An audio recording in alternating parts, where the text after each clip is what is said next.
Hello kids! Today we are going to learn how to use in, on, and under. So stay tuned and listen to me. In. The cat is in the box. The dog is in the car. The boy is in the bathtub. The girl is in the classroom. On. The cat is on the box. The dog is on the car. The boy is on the tree. The girl is on the chair. Under. The cat is under the box. The dog is under the car.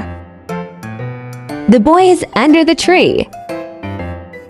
The girl is under the umbrella. In.